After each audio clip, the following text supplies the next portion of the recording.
Hi అండి, అందరికీ ఉగాది శుభాకాంక్షలండి.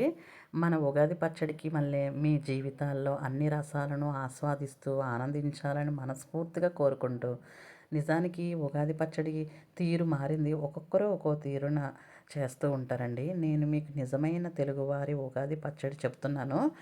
అది ఎలాగో చూసేద్దాం రండి. ముందుగా ఈ ఇంగ్రీడియంట్స్ అయితే కావాలన్నమాట. ఒక్కొక్కటి నేను చూపిస్తానండి. ముందుగా కొత్త చింతపండు తీసుకోవాలి. మనకి మనకేంటంటే ప్రసాదంలోకే కాబట్టి కొంచెంగానే నేను తీసుకున్నాను. కొత్త చింతపండు తీసుకొని పక్కన పెట్టుకోవాలి. తర్వాత వచ్చేసి వేపుడు శనగపప్పు, అలాగే వేప పువ్వు అండి, వేప పువ్వు కూడా తీసుకోవాలి. అలాగే కొత్త మామిడికాయ అనమాట, లేతగున్న మామిడికాయ తీసుకోండి. మనకి టేస్ట్కి తగ్గట్టు కొంచెం సాల్ట్, అలాగే కారం తగ్గట్టు మిరియాల పౌడర్ అనమాట. దాని తర్వాత వచ్చేసి బెల్లం, కొత్త బెల్లం అనమాట అండి తీసుకోవాలి. ఇంగ్రీడియంట్స్ తీసుకున్న తర్వాత ఒక్కొక్కటి నేను చూపిస్తాను. ముందుగా వేప పువ్వు వచ్చేసి మనకి ఇలా ఉంటుంది. మనకి నేను చూపిస్తున్న విధంగా చేతిలో వేసుకొని బాగా నలుపుకుంటే రేకలు రేకలుగా వచ్చేస్తుందండి. ఆ రేకలు అయితే వేసుకోవాలి. మరీ మీరు వేయకపోతే చేదు వచ్చేస్తుంది. కాబట్టి మనం రేకలు అయితే విడదీసుకొని రేకల కింద నేను చూపిస్తున్న విధంగా వేసుకోవాలన్నమాట. అలాగే చింతపండులో వాటర్ వేసుకొని కొంచెం దాని గుజ్జు అయితే తీసుకోవాలండి. పల్చగా అయితే కాదు, మరి కొంచెం చిక్కగానే తీసుకోవాలి నేను చూపిస్తున్న విధంగా.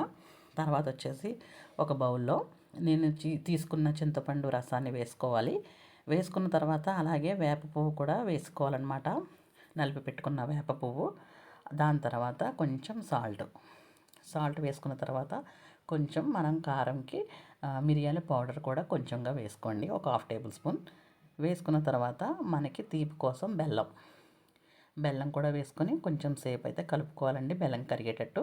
తర్వాత వచ్చేసి మనకి మామిడికాయ, లేత మామిడికాయ చిన్న చిన్న ముక్కలుగా కట్ చేసుకున్న మామిడికాయ అయితే వేసుకోవాలి.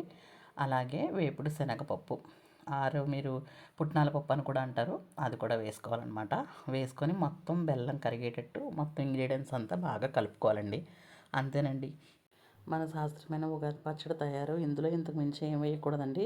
భగవంతుడికి నివేదించి సంపూర్ణమైన అనుగ్రహం పొందాలని మనస్ఫూర్తిగా కోరుకుంటూ మీ పొనగంటి ఫ్యామిలీ. నచ్చితే లైక్ చేయండి, షేర్ చేయండి, సబ్స్క్రైబ్ చేయండి.